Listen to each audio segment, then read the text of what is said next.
Hey, welcome back to another podcast episode. This is Pastor John Mark, and we are talking today with a member at Cottonwood Creek as well as a deacon and a life group leader, Ryan Richardson. Ryan is an independent insurance agent here in the area.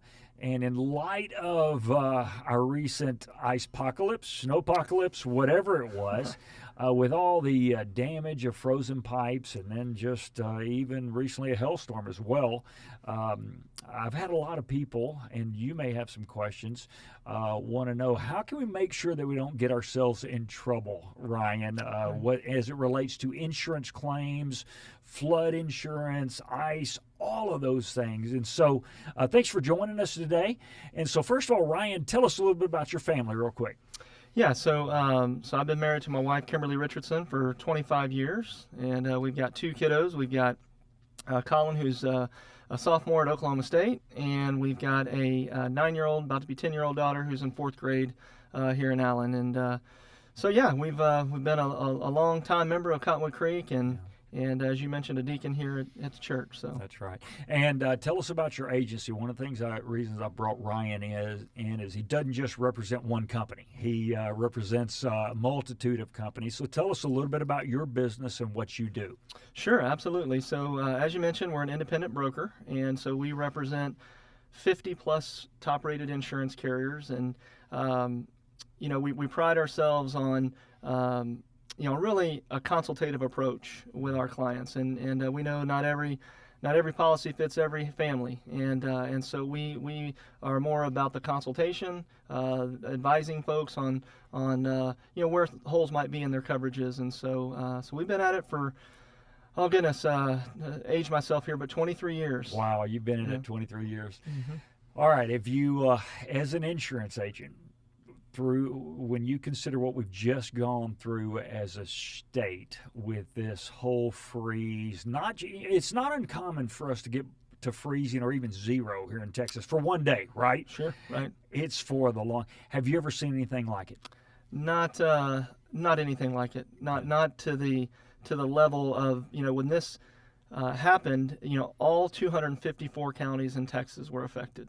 Isn't that crazy? That is unprecedented is the word you've been hearing lately, right? Right. And it's true. It is absolutely true. Matter of fact, they believe it's going to be the largest claim event in Texas history.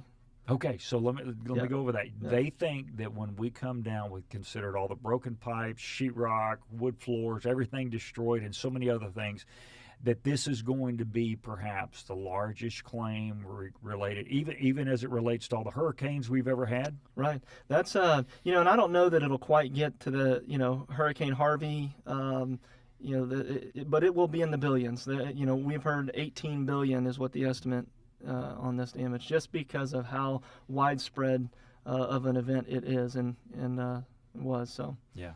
Well, part of the reason why I wanted to have you in, Ryan, is, boy, no one sees something like this happen, and then you look at some of what you see on TV, and man, with the sheetrock destroyed, wood floors just flooded, right? Mm-hmm. Really kind of want to get your recommendations. Just help us if there's someone that's watching this podcast, or they know someone, maybe a next door neighbor or a mom or a dad, even in a different county, just to help get people and keep people from getting in trouble when it comes to a claim like this, right? Right. No one wants to file a claim like this, but kind of let me know. Let's say that someone had a house that they had a pipe that burst, flood, ice. Kind of help us with the steps or the process. What should we be doing first as we talk about examining and ultimately filing a claim? Absolutely. Yeah, there are quite a few steps that go into filing just a general claim, but now a frozen pipe that could be in the master bedroom, the dining room. We've had these claims already it's just a widespread water damage claim throughout the entire house. Whole house. Yeah, usually they're pretty isolated, right? Right. If you have a water damage claim, not so much with these. But the very first thing, and most people know this, is turn the water off to the house. I mean, number one, I'm driving through the subdivision on the first day that the first day of the freeze, and there's a dad and a son out at the street trying to figure out how to open up the lid. They were using pliers, using everything they could. So make sure you have on hand a drain removal key. That's right. And a water key. That's number one. But get the water turned off at the house, at the main. Second is make sure your home is safe.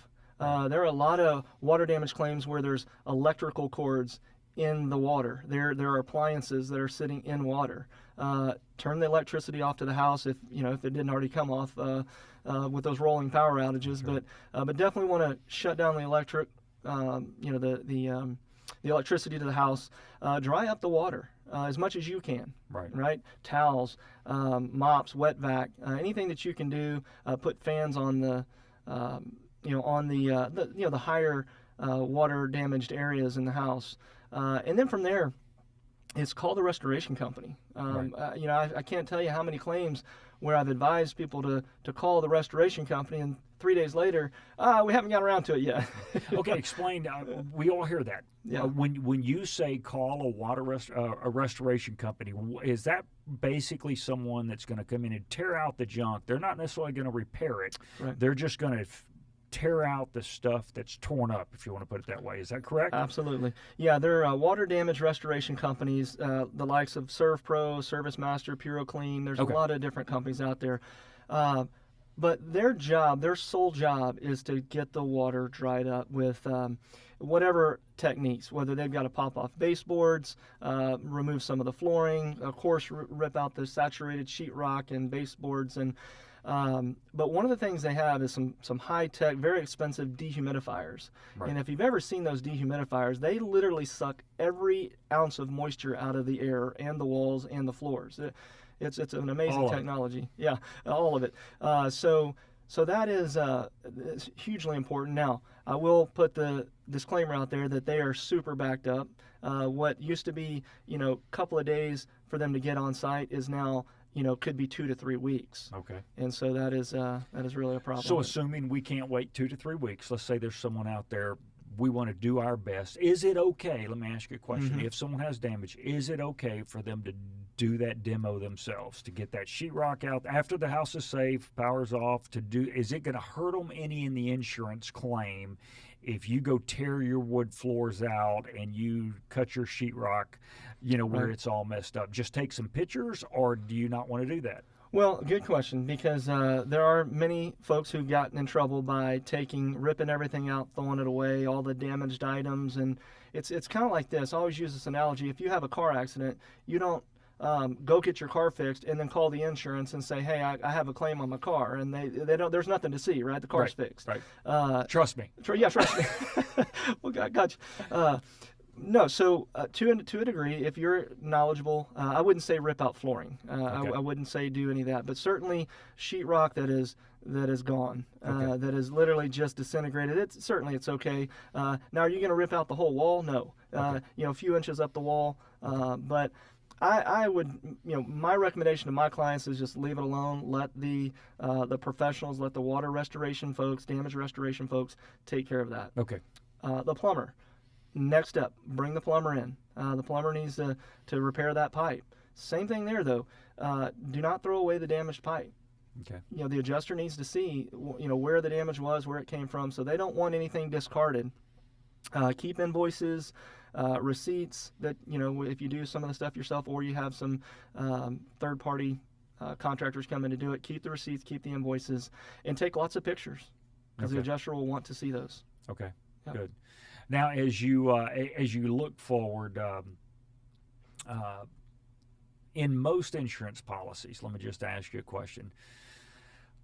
What's covered and what's not covered when it comes to something like this, what we're seeing with pipes broken, water damage, frozen pipes? What's typically covered, and more importantly, what's not covered? Yeah, that's a great question. And first thing, kind of taking a step back, do you even have a claim? Just because you have water damage, let's say it's an isolated event where you've got, I caught it early enough. you really need to figure out, do I really even need to call in a claim to my carrier or to my agent? You may now, if you've got a good agent and he gives you right information, then if you've got a $5,000 deductible, but your damage and all the restoration costs are $2,500, well, your policy's not going to respond until you meet that deductible. It's not going to respond. Do you have a general rule? Let's just take that, and as we're going through this, do you have a general rule? Let's say, just exactly, let's say someone lives in a $500,000 house, they have a 1% deductible, so $5,000, and all of a sudden they're at a $6,000 claim. Mm-hmm. I know you can't give advice in this, but every time you file a claim, mm-hmm. Right. it hurts you in the future. Typically, is what we always think of, right? That's right. Mm-hmm. Will it be different in a large-scale damage claim like we're going to be here? Right. And will it still affect our rates going forward? Number one, individually, obviously. Sure. Texas might go up as a whole now because of things like this. But then the second thing is, how far above your deductible does someone want it to be before it's even worth filing the claim? Do you have some general rules there? Yeah, it's a great question. And when we're talking about an isolated event like just a typical water damage claim that maybe the washing machine or the water heater went out type of a claim, yes, you're right. Those do impact you individually, unfortunately. We have not got official word from the carriers yet on how this is going to be handled, but we have enough carriers and enough marketing reps out there that the word on the street is that it's not going to impact your rates individually, that it's going to be more like a catastrophic hail event, and so that it will not impact your rates individually. Now, I can't speak for every insurance carrier, clearly. But you represent a lot of them, and what you're hearing is probably a pretty good rule of thumb going forward. Right. Now, to your other point, statewide, insurance is a law of large numbers. That's right. And they work off these combined loss ratios. So they take in X amount of premium, pay X amount of losses. If that combined ratio is over 100%, where for every dollar I take in, I'm paying out $1.25 in claims, you're going to see a statewide increase, and regardless of whether whether it's going to happen. It's going to happen. Yeah. So, but back to your original question about what's covered, what's not covered. What's not covered? Yeah. That is really on the minds of a lot of our clients. Yeah. I mean, you wake up and you realize you're trudging through 3 inches of water in your house. All the water damage claims. This is every policy in Texas is not created equal, right? So we have to understand that there are some carriers that are going to cover certain things and they're going to exclude certain things, and we can't know what all that is. But in general, any of the water damage that you have in your house, from frozen, broken pipes, flooring, walls, all of those things, restoration, plumbing, to an extent, I'll explain that here in a second, is covered. It's covered. Okay. Plumbing is an interesting thing. Getting to the plumbing and out of the wall. Let's say I'm going into the walls, out of the walls, all of that's covered. Okay. The actual cost to replace the pipe is not covered. It's not covered. That's every insurance carrier in the state of Texas. Are you serious? I'm serious. And they don't cover the pipes in the wall. So if you have to get it repiped or just fix a 6-inch, now let's be honest, that is a very small part of the insurance claim. Maybe $500 or $600 to replace that 6-inch pipe. But so that's an interesting thing. That is interesting. That people don't realize. But if they have to get into the wall and out of the wall, all of that is covered. All of that is covered. Yeah. Now, some of the things that aren't covered, that's really where I think most people want to understand and know about their policy. Most of these policies cover additional living expenses if you have to live outside of your home because of a covered loss. But it does not cover loss of use or additional living expenses related to power failure. Okay. So that's a big question, right? Is that, our power was off for, 2 days or, rolling outages and we, couldn't eat, couldn't bathe, couldn't, unfortunately power failure is not a covered item, a covered claim. Damaged pool equipment in a lot of policies from freezing of pool equipment is going to be excluded. Really? Yeah, and I'm hearing a lot of that. It is, and it's tough, right? Because those things can. We've got a client down in Austin that is about a $4,000 to $6,000 repair on their pool equipment, and and now hers is covered because she's with a high value carrier like Chubb, Okay. and they don't have as many limitations. But there are a lot of carriers, even some that we represent, that don't cover the pool equipment. Swimming pools, damaged swimming pools from freezing, where it expanded and I just heard about this for the first time, that if your pool freezes over, it can damage sheetrock, tile, and stuff like that. Yeah, it's interesting how some of that is. Now, there's a big question about the pipes that run from your house to the swimming pool, Okay. and we think that that's going to be covered in some of these policies. Okay. But for the most part, tankless water heaters, those are covered. They're attached to your home. Okay. Okay, if they froze, and for the most part, again, can't speak for every carrier, but we're hearing that those will be covered on most claims. So, cool. Yeah. Anything else covered, not covered, that just really that hasn't hit our desk yet? For the most part, if you have an all-risk replacement cost policy, which most of these policies in Texas, if you're with a reputable company, and now there are a lot of great companies out there that have an inferior product, and a lot of times these agents sell it because they want to win the business. Right. And unfortunately, it's not always the best policy for you. Okay. Yeah. So. All right. Next question, just as we roll through this, there are some folks that they're displaced from their home, right? Mm-hmm. So they've got to go move into a hotel, sometimes even long-term living. Right. Is that a special rider, or is that usually a percentage of what's in a typical homeowner's insurance policy, or Yes. what? That is a great question. Matter of fact, whether you have a named perils policy or an all-risk policy, so a limited form or a comprehensive policy, loss of use is typically covered in both of those. In both of them. Okay. Yeah, and it's typically 20 to 30% of your dwelling amount. So whatever your dwelling amount is, you take 20 to 30% of that, depending on your policy, and that'll cover things. Not only hotel stay, but the meal expenses. Because let's be honest, eating out is expensive these days, right? Yeah. And if I've got to be out of my home for 2-3 weeks, maybe longer, depending on how quickly these restoration companies can get to your house, it may be a month or more. And you've got typically that 20%, 30% is going to cover you plenty. Because that is really designed to be a major loss. You have a fire loss that it's going to take 6, 9, 12 months to rebuild your home.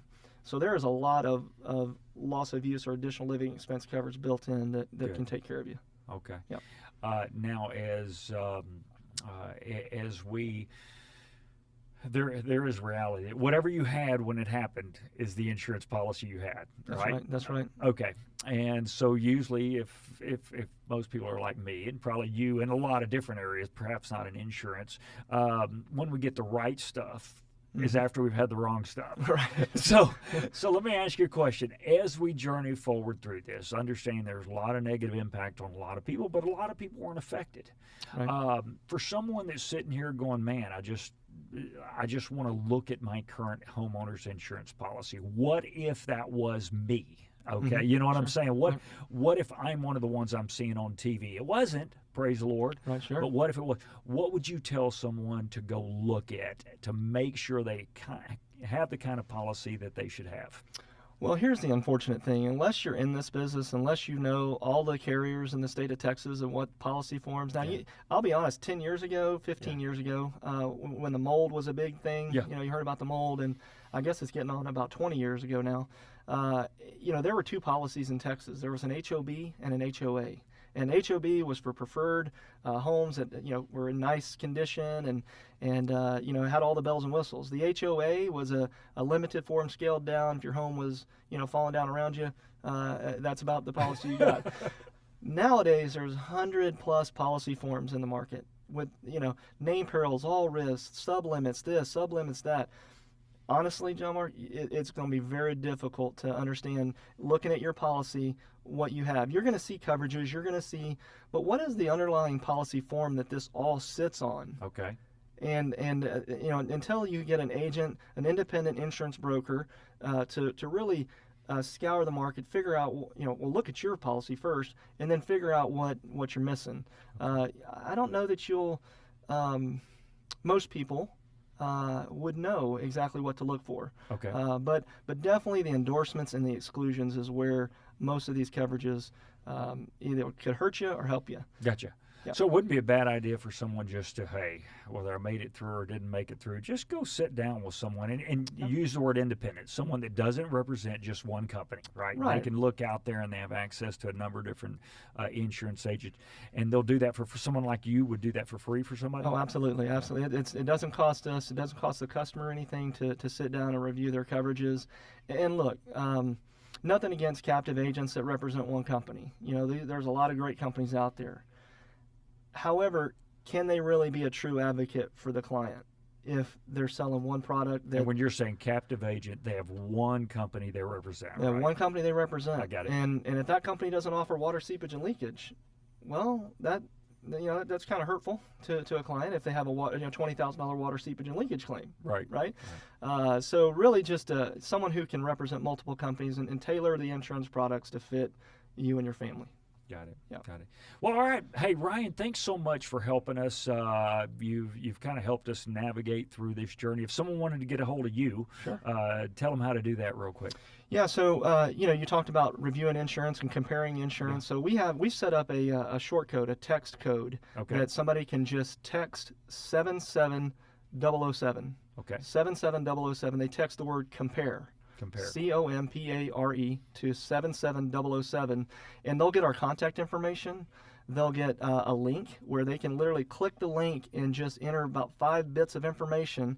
And what it'll do, it'll seamlessly take their current insurance coverages and send them over to our side of the fence securely. And so we can evaluate their policies, see what they have, and give them something hopefully a little bit better. And maybe at a better price. Right. Yep. Well, thank you so much, Ryan. Appreciate you being here. And thank you for watching. Man, here's what we really wanted to do today. I'm getting a lot of calls. People say, hey, Pastor, what about this? What about that? And truthfully, I don't know the answer. So that's why I wanted to bring Ryan in. But beyond that, if you're struggling as you watch this and there's anything we can do for you at Cottonwood Creek, email me at pastor@cottonwoodcreek.org. pastor@cottonwoodcreek.org. We'd love to help you navigate through whatever you're going through. Thanks again, Ryan. God bless. Have a great day. Thank you.